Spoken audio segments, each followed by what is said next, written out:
好，大家午安好啊！多謝喺最後一個跌出咗一日嚟到呢度聽我哋呢一個 talk 啦。咁其實成件事係好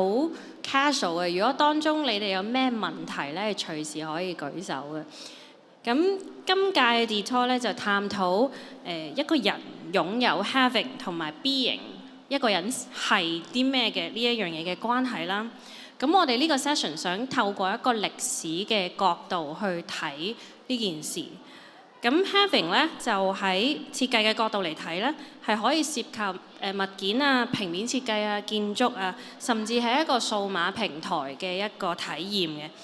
咁設計咧，往往係被大家睇作一個解決問題嘅工具。咁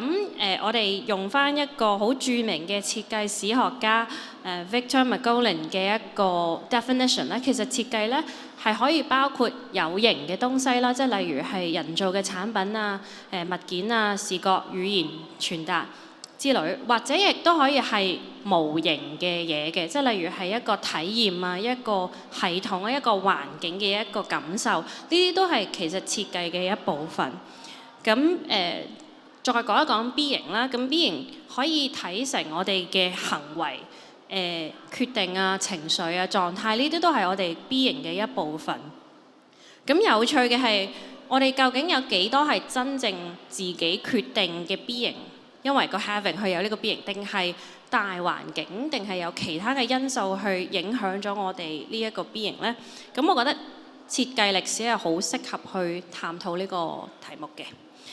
咁先介紹下我哋呢個團隊啦。咁香港設計史網絡係我哋係每位成員都好關注香港好多元化嘅歷史設計歷史嘅。咁成員咧有嚟自英國啊、南韓、加拿大同香港。我哋每個都同呢個城市有自己獨特嘅連結啦。而家做嘅嘢咧都係同藝術設計、學術、博物館、文案有關嘅領域。咁我哋今日在場嘅咧喺台上面嘅咧就有 Sunny 啦、Vivian、Juliana。咁台下嘅咧就有 Janice， 咁同埋有我啦。咁我哋爭一位就喺韓國仲追星緊啦，咁佢未翻嚟嘅。咁由於我哋呢個 group 咧嗰個性質係比較國際化嘅，所以今日嘅 presentation 可能係中英夾雜，就大家可以見諒。咁講返歷史呢一個詞，其實會帶嚟一種錯覺，係覺得係一個好遙遠，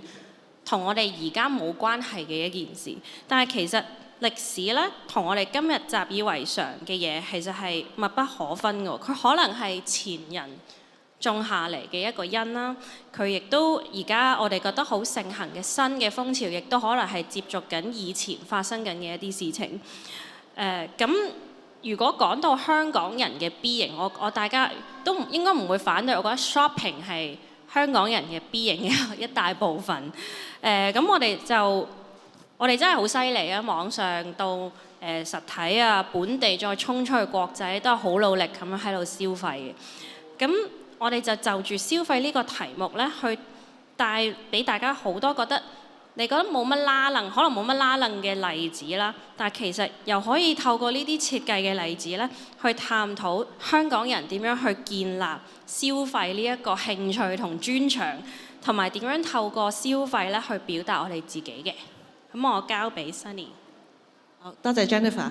咁咧我諗喺我籌備呢一個分享嘅時候咧，咁當我知道Juliana 同 Vivian 佢哋各自喺佢哋即係因為佢哋都喺大學度教書啦，咁佢哋做緊嘅學術嘅研究咧，都係同行街有關嘅。即係當我哋講 shopping， 其實廣東話就更加生猛啦，可以講買嘢，可以係行街咁樣。咁我諗緊我可以用乜嘢嘅題目去回應佢哋咧？咁我就揀咗一個係同今日好有關係嘅，即係我諗我係講香港人行街咧，其中一個即係好即係當代係啊，好而家嘅發生緊嘅現象就係追星嚇。咁當然我哋其中一個成員 Mina 都係追星當中啦，咁所以就唔喺我哋中間。咁但係我諗喺我哋講設計歷史，頭先 Jennifer 都有講就係歷史其實唔一定係琴日發生嘅嘢，佢唔一定係一樣好舊嘅嘢，佢可以係而家都發生緊嘅嘢。咁而設計咧喺追星文化裏面咧，其實唔一定話係啲好出名嘅設計師設計嘅精品啊，我哋譬如坐緊啲好靚嘅 designer chair 先係設計。咁喺呢一張圖呢3張圖裏面咧，其實我哋已經見到有好多設計物喺當中。譬如中間嗰張圖當然就大家都應該認識嘅 Mirror 啦。咁啊 Mirror 上面個 logo 本身係一個 logo design， 係一個平面設計。而佢左手邊嗰啲應援嘅公仔啦，就係 fans 整自發去幫偶像打氣或者做嘅 Q 版公仔，咁都係一啲即係人為嘅設計產品。咁當然 Mirror 嗰12個，佢哋都係一個通過即係造星嘅比賽做出嚟嚇。如果我哋英文講係真係一個 manufactured 嘅一個流行嘅文化現象。咁到右邊嗰一張圖，呢一個係應該係某一年嘅阿 Anson Lo 嘅生日啦。咁佢有 fans 係郵輪公司嘅老闆，咁就將佢隻船個嗰個外牆個 LED 就係做咗 Anson Lo 嘅心心咁樣。咁呢個其實都係一個 experience， 一個體驗式嘅一個設計嚟嘅。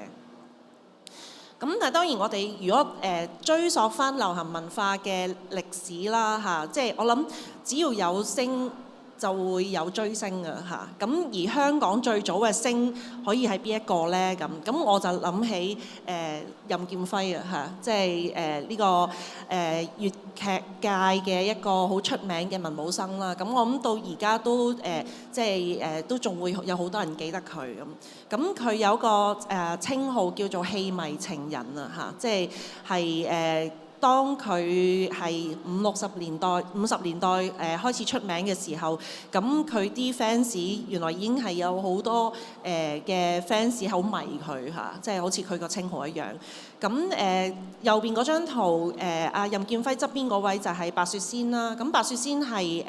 喺佢個自傳裏邊，佢曾經講過，佢第一次見阿任劍輝嘅時候係佢15歲。咁當時任劍輝已經係好出名嘅文武生。咁佢話佢係親眼見到啲 fans 咧，即係嗰陣時唔係叫 fans 啦嚇，啲戲迷咧係煲晒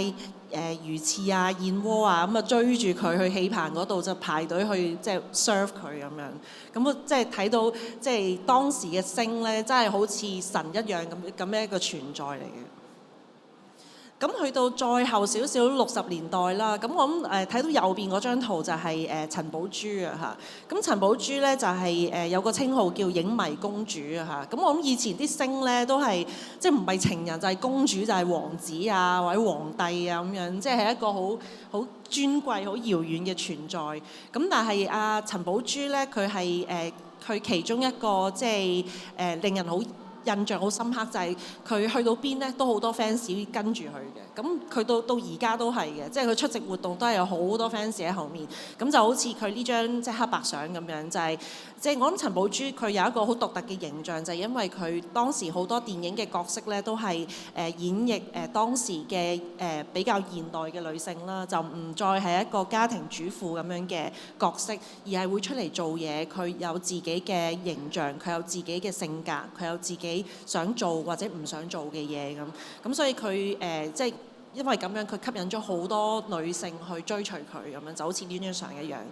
咁而另外一個喺60年代好出名嘅明星咧，個童星就係馮寶寶啦嚇。咁馮寶寶咧都係即係佢好出名一個童星啦。咁原來咧佢嘅屋企人咧係有，因為佢個影藝事業咧早年都係佢屋企人幫佢安排嘅咁。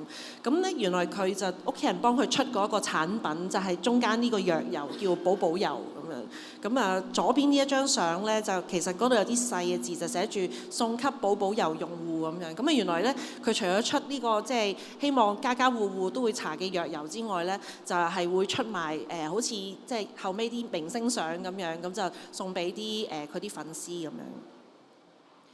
咁啊，到我諗80年代啦，70、80年代，我哋即係慢慢步入即係香港流行文化所謂嘅黃金年代啦。咁可以睇到其實嗰個即係偶像或者星同普羅大眾嗰個交流其實越嚟越多元化。咁隨住即係消費能力啦，香港嘅經濟越嚟越好，咁大眾嘅消費能力開始提高嘅時候，就唱片公司啊或者演唱會會做好多產品俾人去儲，俾人去唔止儲一隻，係儲一套咁樣。咁好似左邊阿張國榮嘅 Stand Up 嘅唱片啦，咁當時嘅唱片呢個黑膠唱片係出咗6、7隻顏色，咁係即係令到啲粉絲係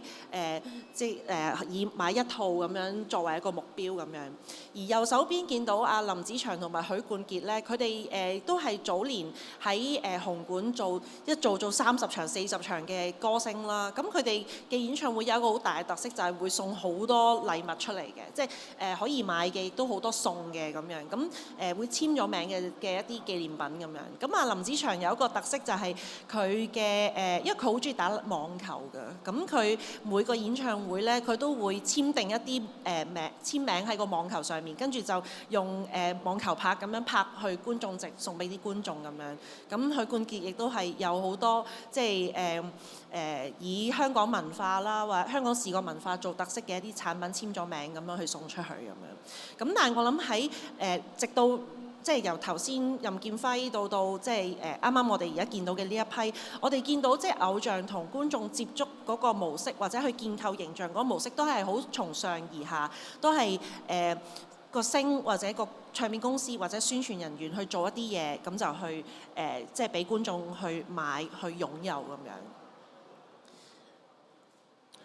咁喺呢一個時期咧，開始見到有一啲即係形式上嘅轉變嚇。咁我諗其中一個現象就係明星相啦嚇。我諗如果喺香港生活嘅，都一定知道即係明星相或者我陣間會再講嘅 Yes Card 嗰個現象咁。咁其實呢一樣嘢就有少少打破咗傳統上即係嗰個觀眾由明星好由上而下去做一啲產品俾觀眾去擁有嘅一個過程。而係譬如呢啲明星相咧，尤其是早期嘅時候咧，我哋紅館咧係嚴禁影相嘅，即係唔係好似而家咁個個拎住個 smartphone 咁啊任影 video 影相咁。以前係捉得好緊嘅，即係你一舉個相機出嚟就即刻有保安截停你咁樣。咁但係咧又有一個好得意嘅情況，就係佢somehow佢會有一啲攝影師類似狗仔隊咁樣就揸住啲長炮嘅，咁就係同大會好似 kind of 係有啲協定咁樣就俾佢哋存在，就企喺頭嗰幾行就影相。咁但係咧我其實好想揾一張相咧，就係我唔知大家去紅館睇演唱會咧有冇試過，就係7點半8點鐘開場，咁就啲長炮就喺度影啦。跟住咧，佢哋就即刻拎出去曬相，因為香港就可以1小時沖印噶嘛。曬完相，你睇完演唱會11點到出嚟，就喺紅磡站出邊咧就會有人擺街檔，即係真係好似小販咁擺街檔，就鋪滿晒成埲牆，就係佢8點零鐘影嗰啲明星相，就係黑色背景，就係你見到呢度左上角同埋右下角阿劉德華嗰啲咧，好多其實都係嗰陣時呢啲咁嘅明星相咁樣出嚟嘅產品。咁佢可以話係有少少打破咗嗰個從上而下，即係純粹偶像 fit 俾你去買啦咁樣，而係 create 咗一個新嘅 economy 啊。甚至你可以見到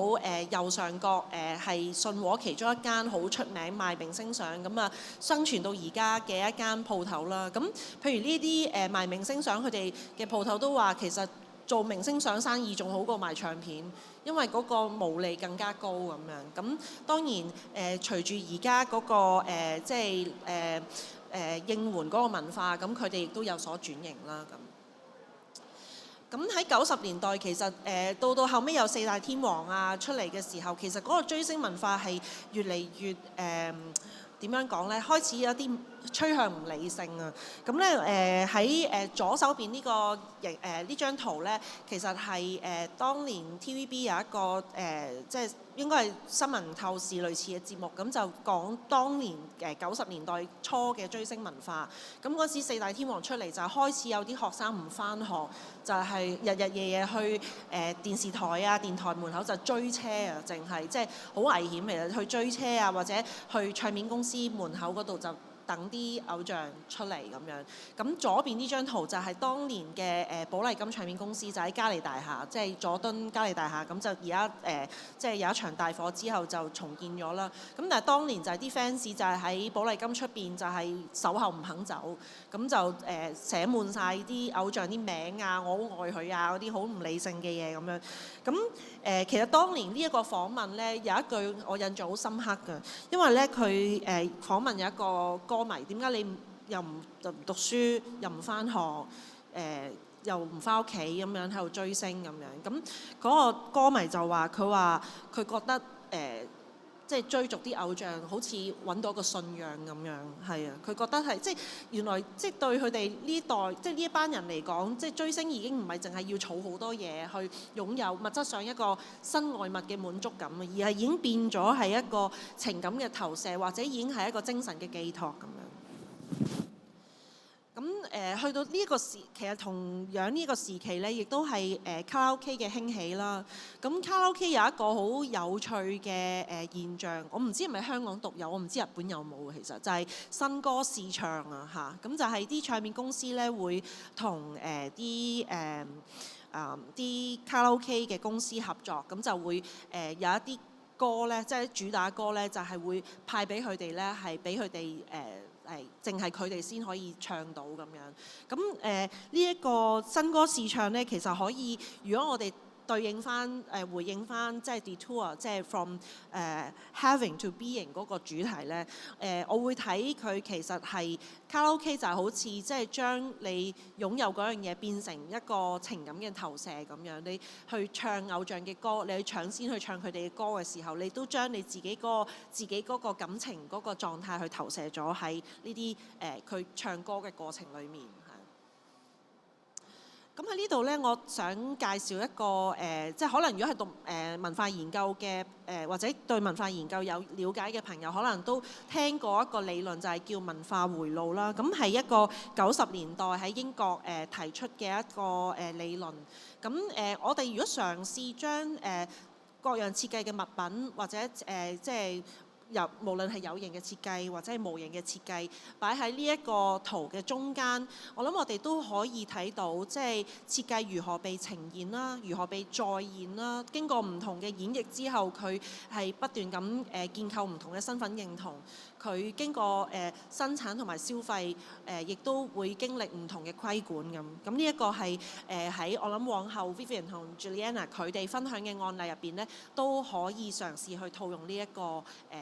個咁樣嘅 circulation 啦，因為佢係不斷咁樣回旋咁樣回轉嘅。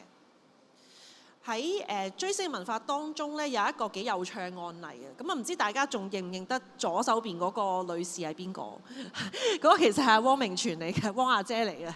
咁咧其實咧，因為佢嘅粉絲團啦，佢嘅影迷會咧叫做明荃之友啊。咁咧就係佢哋有個官方網頁，同埋咧係喺佢哋嘅簡介咧好得意㗎。佢係好 emphasize，即係好着重佢哋咧，唔係盲目去追星嘅，唔係個星叫佢哋做乜佢哋就做乜嘅。佢哋咧係會按照自己嘅喜好啦、佢哋嘅興趣、佢哋嘅專長啦，有唔同嘅興趣小組。咁咧其中有一個佢哋好即係傳頌至今啦，由80年代做到而家嘅一個活動咧，就係佢哋會用銀紙去接一啲paper sculpture 一啲紙雕塑，咁就係你圖中見到。咁咧佢哋就係每一年咧就係響應呢個電視籌款節目，例如《歡樂滿東華》咁樣，咁佢哋就會接呢啲紙嘅雕塑，就拎去做慈善拍賣去籌錢咁樣。咁所以佢哋都係覺得佢哋唔係淨係阿汪阿姐叫佢哋做乜佢哋就照做，而係佢哋覺得可以用自己嘅一分力去唔單止係去做一啲靚嘅嘢啦，而係可能係回饋翻俾社會咁樣。咁翻嚟比較近代啦，我諗即係一個我哋睇到嗰個追星嘅文化由上而下到譬如名存之友咁樣，佢係比較 grassroot 嘅，係下低嘅群眾去做一啲嘢去回應翻個追星。咁我諗我哋而家睇嘅，即係而家我哋更加多講追星就係應援啦嚇。咁應援呢個字其實係日本嗰邊嚟嘅，咁喺韓國韓流就發揚光大啦咁樣。咁而家我哋所講嘅應援咧，其實係好有系統嘅嚇，有各種嘅應援嘅方法，譬如啲 fans 佢哋會自己組織成唔同嘅團體啦，佢唔使去參加乜乜歌迷會、影迷會，佢自己已經會組織，可能通過WhatsApp group 啊，或者係Facebook 嘅group 啊，或者會自己組織活動，甚至佢哋會自己改名啦，自己會做一啲應援嘅物件啊，通過可能而家你要訂咗啲產品，其實比以前方便好多啦，平好多啦，咁佢哋會做自己嘅應援嘅物品啦，會去賣廣告啦，好似頭先個郵輪，或者如果大家喺尖沙咀呢一個清真廟出邊、清真寺出邊嗰啲燈箱廣告，長期都係賣應援廣告嘅咁，或者銅鑼灣譬如呢個每年4月30號嘅姜濤誕係啦，咁啊都係成個銅鑼灣都係姜濤噶啦咁。咁呢啲其實都係啲粉絲自己自發去做，其實都唔需要個星去教佢哋點做，或者去指揮佢哋去點做。咁喺呢一啲咁樣嘅追星嘅過程裏面咧，我哋可以睇到佢哋其實追逐嘅唔止係個星咯，佢哋會係揾緊一種生活嘅動力，或者係追逐緊一啲夢想嚇，或者甚至有時係通過聚集埋一齊去緬懷一個佢哋心目中嘅城市，佢心目中嘅香港美好嘅文化咁樣。咁可能喺呢一個情況之下，我哋睇到即係作為一個粉絲，佢個轉化係一路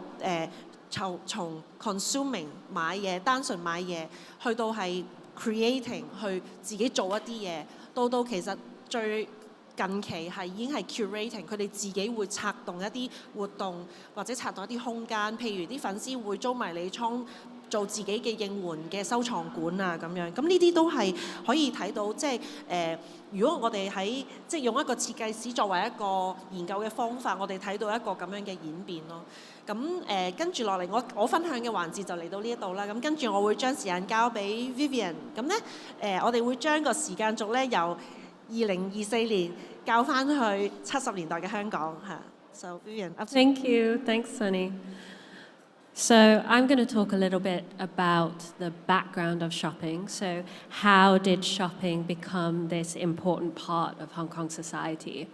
And I want to talk a little bit about malls. So shopping malls is something that we see all over Hong Kong. It's a really integrated part of the environment. But the practice or kind of culture of shopping,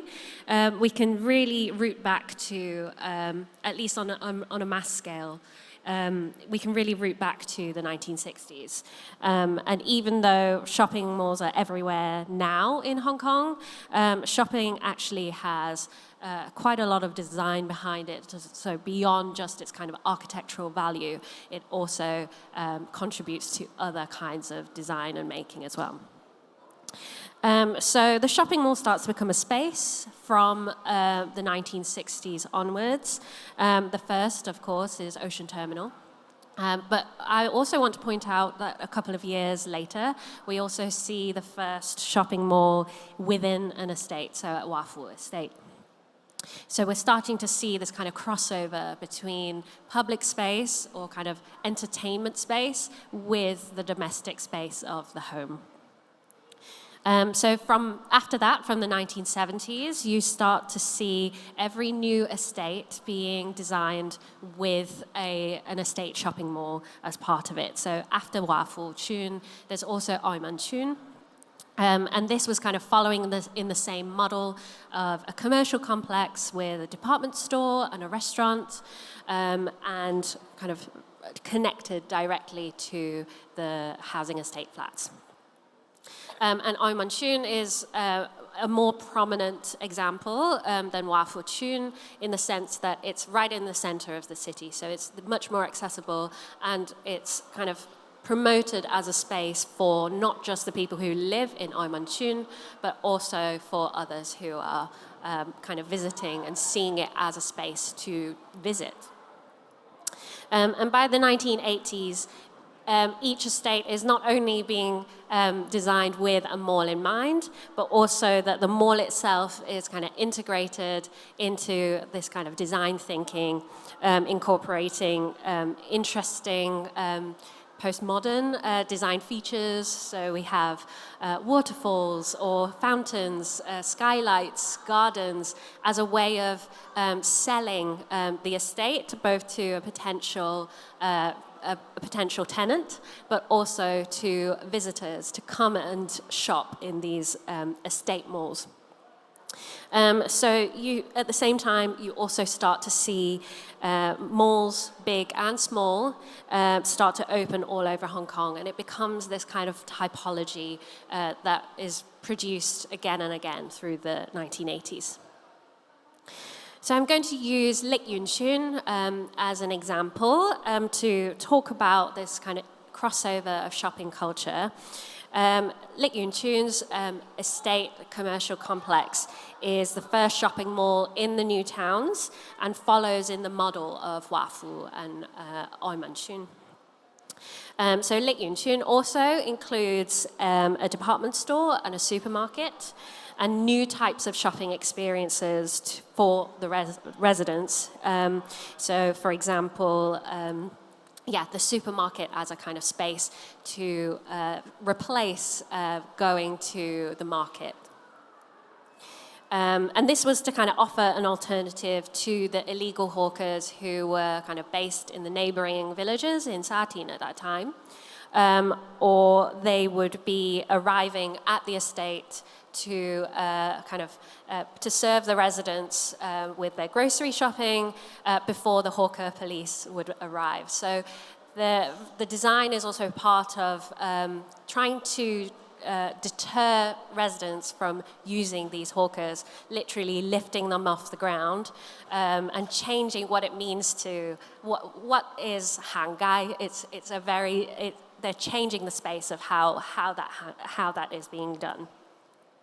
But using these spaces, they're also introducing technologies. So air conditioning in the department store.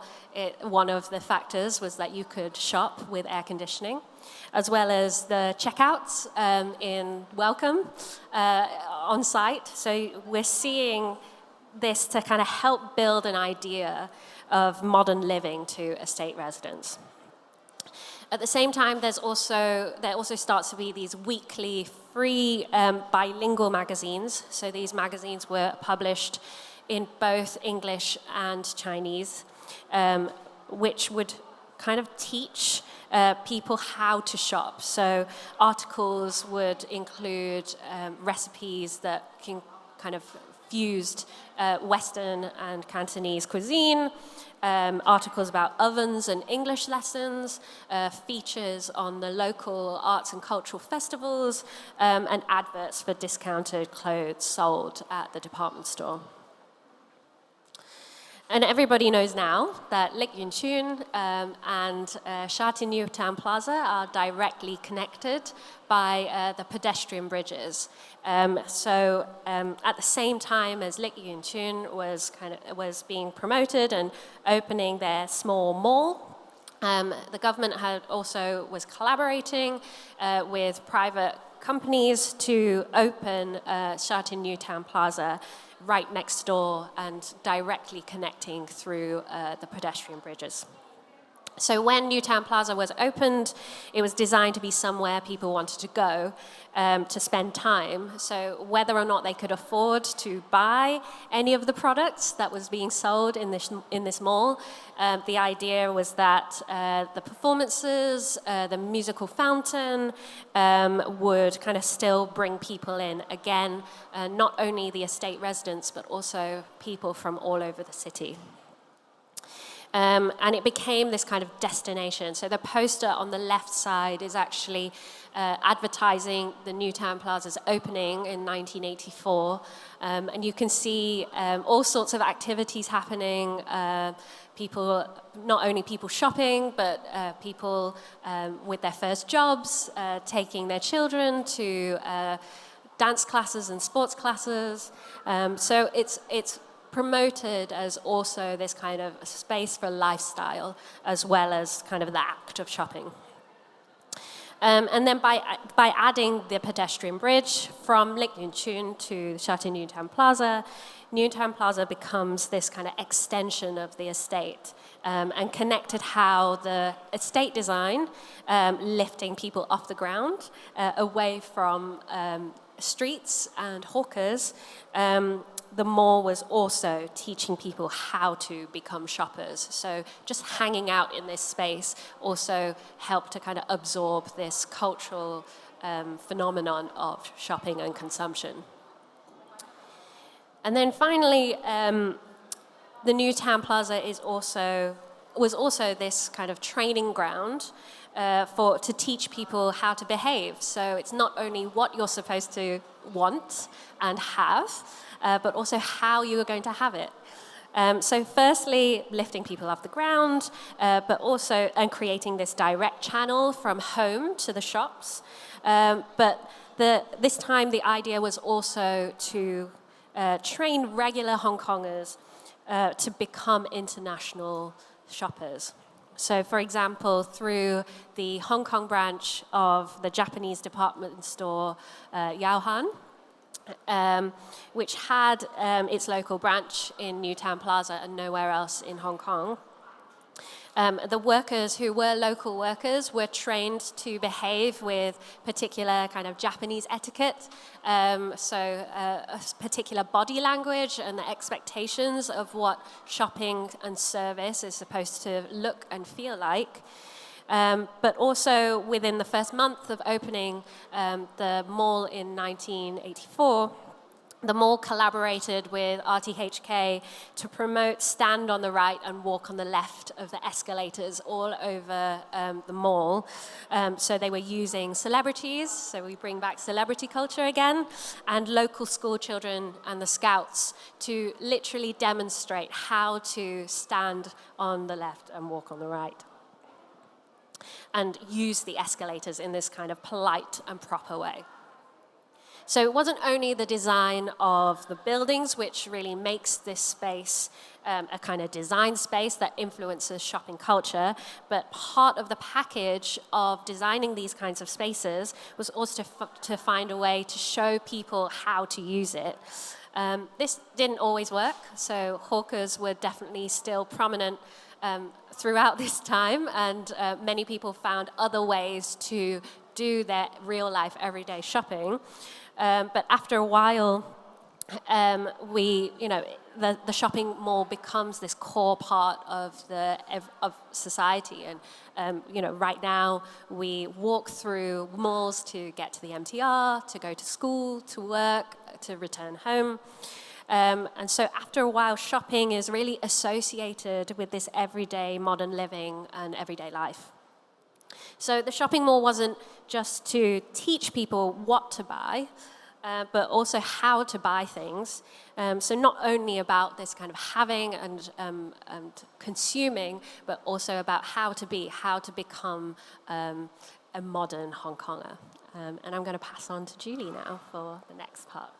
Thank you, Vivian. 咁其實我就會再推翻個時間，再翻去50-60年代啦。咁再用翻工展會，都係一個大家好熟悉嘅一個 topic， 去再進一步諗香港人。我哋作為香港人或者香港嘅存在同埋購物嘅關係，咁再用呢個嚟反思擁有同存有嘅關係。咁其實好多人都知道工展會其實係30年代就開始，但我哋而家香港存在嘅工展會就係由50年代到而家都一直都係存在緊。咁其實今年嘅工展會尋日啱啱開幕咁樣啦。咁我覺得當我知道 Vivian 講緊嘅故事之後，我就抄翻我之前做工展會研究嘅 slide。咁就覺得好有趣嘅，即係對稱嘅呢個就係白花油小姐。呢張相同佢頭先白扮嗰個女仔嗰張相就好相似咁。咁其實有一部分就係喺50-60年代嘅時候，好多時候都會以現代化嘅女性嚟作為一個定位去推廣購物嘅文化咁樣啦。咁而家嘅工展小姐就可能真係只係選美咁，但係當年嘅時候其實佢哋選工展小姐嘅時候都係會揀邊個品牌派出嚟嘅小姐係最好嘅現代嘅店員啊，佢哋點樣可以幫助啲人去用啲現代化嘅模式去購物咁樣啦。咁其實點解工展會當年會搞咁多嘢，就係因為香港喺50年代嘅時候仲係一個移民城市啦。咁其實好多人一嚟就唔係好有錢，或者啱啱開始成為工業嘅即係輕工業嘅員工，開始賺到一啲錢，但係就唔識得消費。咁所以工展會就會用選美啊，或者音樂啊等等各樣嘅方法去吸引啲人去消費咁樣啦。咁其實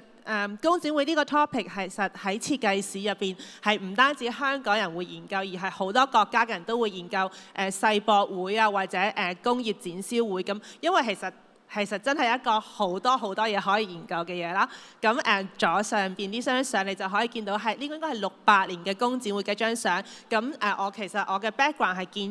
讀建築史嘅，咁你就會見到作為一個讀建築嘅人，我會見到個萬金油嗰座塔好有趣啦。咁其實入邊都有好多唔同設計得好有趣嘅工展會嘅建築品咁樣啦。咁另外一個就係當然可以以工業史同埋出入口史為研究去睇香港嘅品牌啦。咁左下角嘅就係利工民一個我好中意嘅牌子。咁佢哋除咗利工民呢個大牌子之外，仲有好多唔同嘅小牌子入邊。咁佢哋就會利用工展會呢個形式去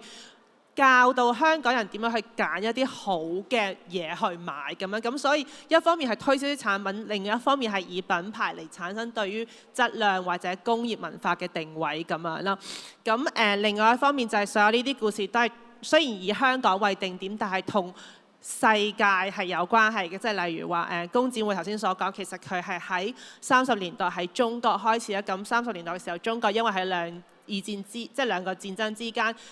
經濟好差啦，咁佢哋想推廣呢個現代嘅工業，咁就會以中國人用中國貨呢個句子去推廣現代文化同埋工展會。咁到50年代之後喺香港，佢哋就會用香港人用香港貨呢個句子嚟推銷香港人去加入呢個消費文化，去成為現代社會嘅一部分咁樣。咁另外一樣嘢好有趣嘅就係，其實我哋讀設計史好多呢啲slogan 可能可以喺報紙上面見到，但係我哋會想以物質文化或者設計文化去睇呢啲 slogan 究竟係喺我哋嘅每日嘅環境入邊點樣俾人展出咁樣啦。咁其實我中間呢一張相就係1970年嘅時候香港節。咁雖然唔係直接同工展會有關係，但係工展會嘅主辦商即係中華總商會都會參加呢個香港節。咁你就會見到呢個花車上面寫住香港人用香港貨。咁佢嗰個logo 係一個齒輪啦，咁就去象徵呢個現代工業咁啦。咁其實好多時候我哋讀緊設計史都係用一啲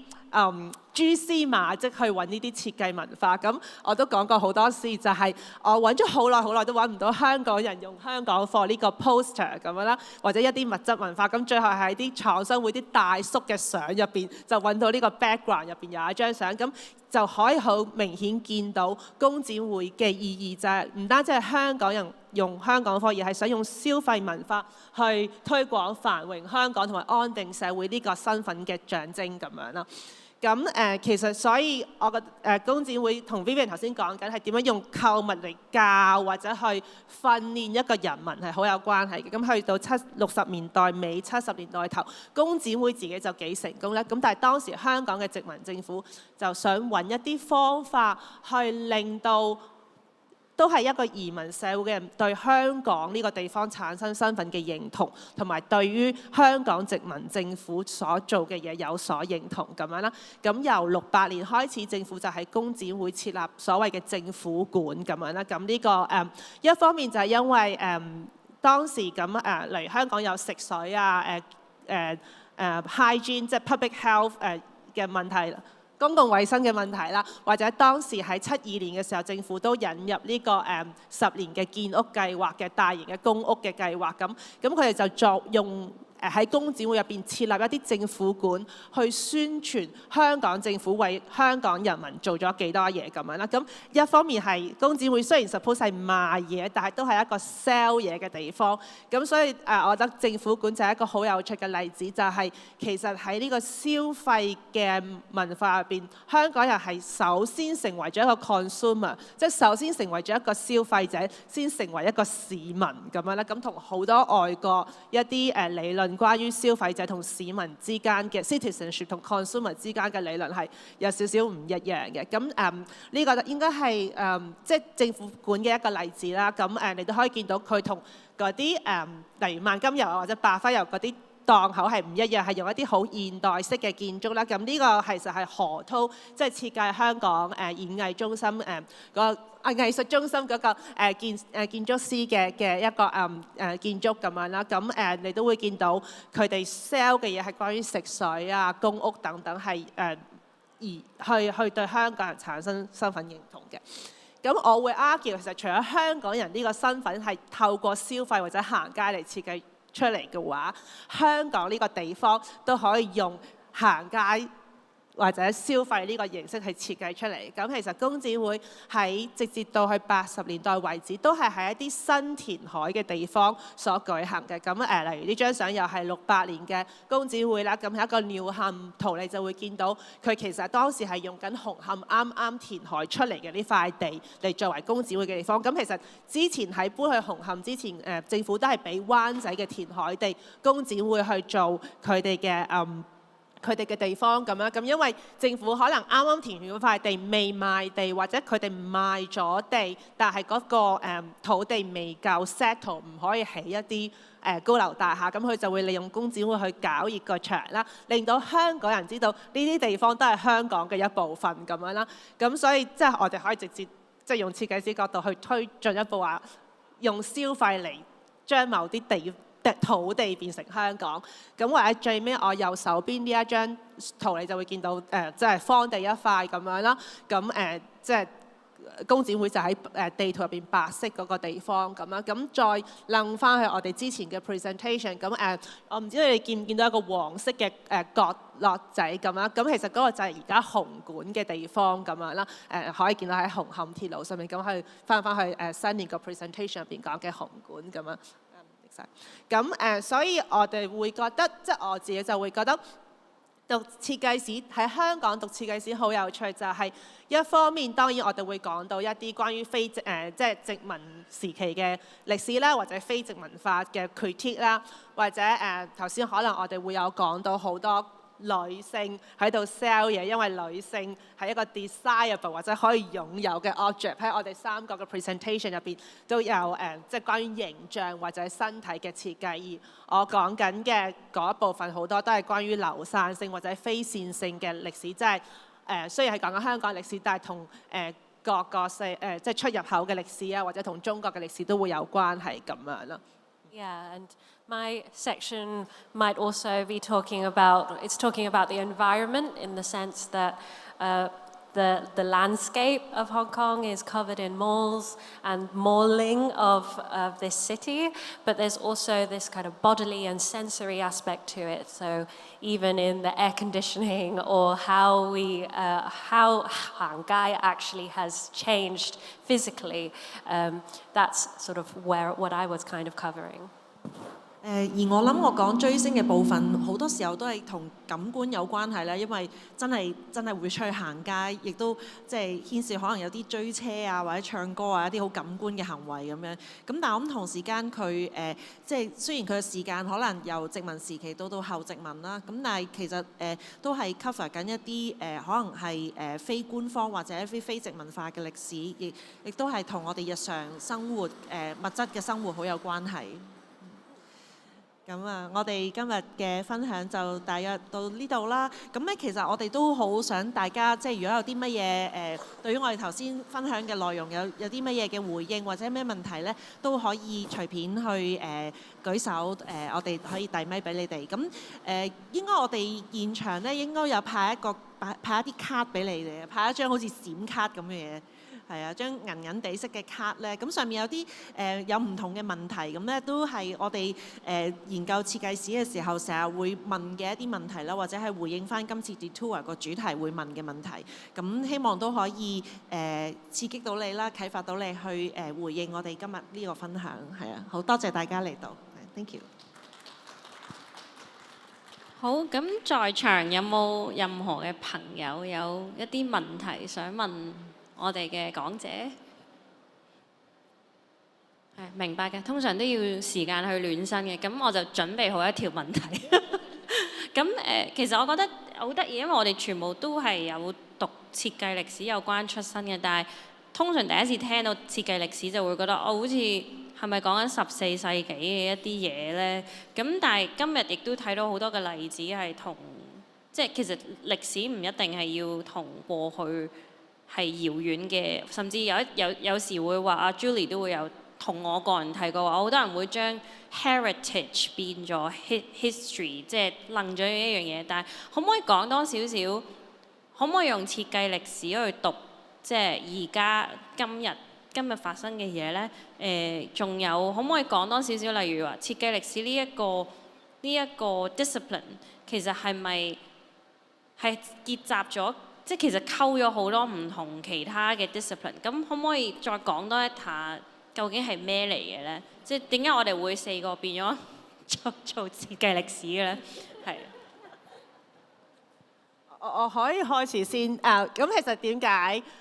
我哋好開心可以喺 Detour 呢一個 having 同埋 being 呢一個場所去 present 呢個 topic， 就係因為我覺得係真係可以用 having 同 being 去諗設計史呢一件事情，即係我覺得我哋如果諗設計史，就係可以諗下每一樣嘢嘅存在都可能係有佢嘅原因，而佢嘅原因一定會我哋係需要用喺一個 contextual， 即係將佢擺入某一個時間或者某一個地點去明白佢嘅原因咁樣咯。咁所以又係翻返去 Jennifer 一開始講緊設計，當然係當年嗰啲人去設計一啲嘢出嚟解決一啲問題或者想做一啲嘢，而設計史就係令到我哋不停咁樣去問點解啲人會想去做呢樣嘢，而佢哋想做呢一樣嘢嘅諗法係由邊度嚟嘅？即係唔係就係話佢做呢樣嘢因為佢想解決呢個問題，而係點解佢會覺得呢樣嘢係一個問題，同埋點解佢會揀呢個方法去解決佢？而呢個就如果我咁樣講，我就會覺得可能同 heritage 係好遠嘅一件事，因為唔關一個過去嘅嘢，而係用歷史呢個方法去諗當時嘅人點解會覺得某啲嘢係問題，同埋點解佢哋覺得要解決佢咁樣咯。咁而同時都係諗緊當時嘅人去點樣去接受佢，同埋由我哋而家呢個角度去諗究竟有啲乜嘢問題咁樣。而呢個批判性都係一個好緊要嘅嘢。而如果以一個好離地嘅諗法嘅話，如果冇批判性就唔會係 being 㗎啦嘛。咁所以點解我哋就好中意 having and being 呢一個 topic 咁啊？或者其中一位可以再講一講設計歷史同唔同嘅其他範疇啊，即係研究嘅範疇有咩交集嘅地方？係咯。I think something that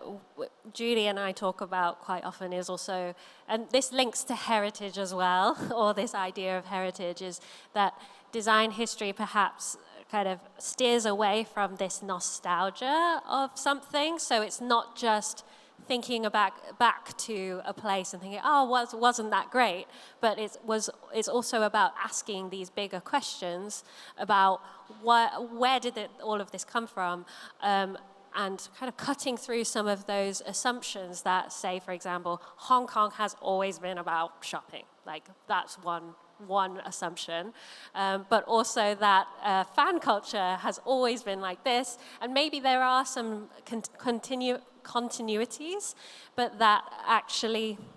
there's kind of more to it. And it's not just for the purpose of business, it's also to think about what is this kind of practice of doing something. How does it feel to do something now in comparison to how it was before? So I think the bodily aspect of it that I'm trying to suggest is also about, well, 行街, you know, that is something that we think we kind of know and that is inherent, is consistent, but actually there are many ways to do this one thing. So it's just to elaborate a little bit more on what that feeling of doing could be. Yeah. 好，咁我哋又翻嚟觀眾呢邊，有冇人終於有勇氣去舉手去問一啲問題呢？好，咁我繼續自己同佢哋傾偈，趁呢個機會聚舊係嘛？我覺得另一個好得意嘅觀察咧，就係設計。我哋成日都覺得呢個設計呢一樣嘢設計完咧，咁好似我就會想擁有佢，我想買佢。咁但係今次我覺得呢個主題好有趣嘅地方係，其實設計而家一個係某程度係一個工具或者係手段去變成一個我想成為一個點樣樣嘅一個人嘅一個，反而即係已經唔再咁單單係我想買呢嚿嘢，而係如果我想代表我係屬於某一個 group 嘅，或者我係姜濤嘅老婆，咁呢個都係設計係我嘅手段去同大家講，即係呢個係即係我要成為呢個咁樣嘅人。咁所以其實唔再係一個好身外物呢一個 concept， 而係變咗一個內在嘅內化咯，係咯。我唔知有冇啲回應呢？既然咧係清談嘅一個狀態。點講呢？我諗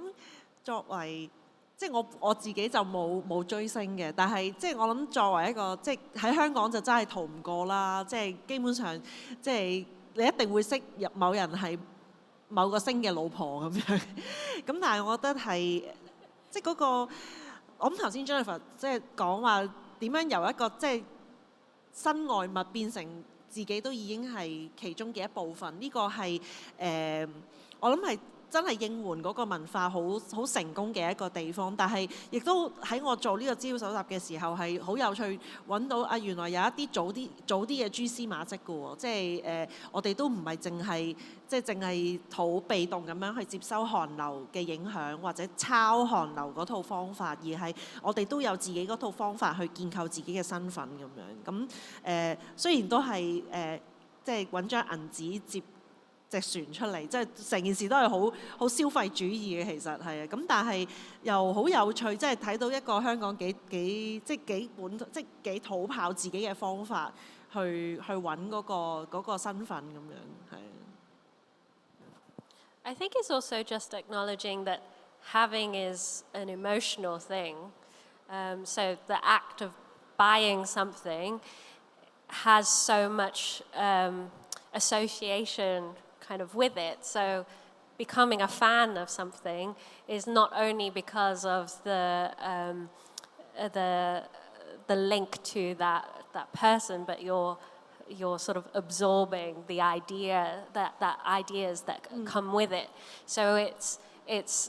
it's complicating this idea of what it means to have. It's not just paying for something or not paying for something. It's also about this becoming something. Yeah, becoming something and imagining what you could be or what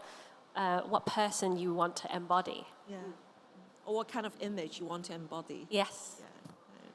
Yeah. 然之後，如果我哋想諗設計師同而家嘅 design 或者做嘅有咩可以帶來啲新嘅挑戰，就係頭先 Vivian 同埋 Sunny 講緊嘅嗰種 desire， 就應該係設計上最具挑戰性嘅嘢，就係如果你用 design， 你有 design history 呢個 lens 喺你嘅背，就諗緊呢啲設計嘅時候，咁你就會諗嗰啲人擁有或者存有呢件事之後，我點樣可以重新再去設計呢一個 experience， 或者再去設計呢一個 identification， 即係好似 Sunny Show 嗰個文化嗰個回路咁樣，咁點樣可以去展開呢一個回路，或者再加多一圈呢一個回路，就會係可能係而家好多研究設計文化嘅人會諗緊嘅嘢，咁我就會覺得其實設計師我哋其實一方面我哋好中意我哋自己 study 嘅 topic， 但係另外一方面我哋係真係好中意設計師呢件事作為一個方法去睇同埋去研究一啲嘢咁樣，而頭先你哋 post 出嚟嘅問題就會，如果我係一個設計師嘅話，我就會覺得啊好困難，但係好有趣咁。因為我哋好中意搞震，即係將啲嘢越搞越多，即係唔同嘅切入點咁樣，咁變咗好似呢個 mind 即係我哋最後嗰個 slide 嗰個 mind map 都好似越嚟越複雜咁樣，係啊，因為我哋就不斷咁樣去加唔同嘅 layers 去睇，其實係不斷咁 regenerate 一啲新嘅意思咯。咁我覺得既然即係好多謝繼續坐喺度嘅觀眾，我知道雖然大家冇舉手，但係你哋都係繼續支持緊我哋去聽到最後啦。咁為咗去即係帶翻一個回報俾大家咧，我哋其實就喺5樓係啦，Sunny，我哋有到圖書館嗰度係，我哋有餅食嘅。咁樣咧，如果你太害怕喺一個公眾嘅狀態去問問題咧，你可以個別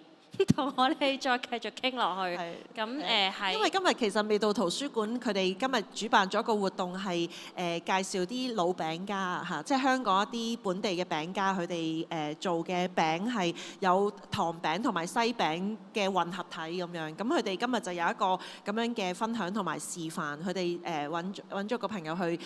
即場去焗咗啲皮蛋酥咁樣，同埋買咗一啲西餅咁樣。咁右邊。呢邊左邊係啦，荷里活道呢一邊5樓嘅5樓，咁我哋可以喺上面繼續討論呢個 topic。咁再一次多謝你哋支持我哋呢一個環節。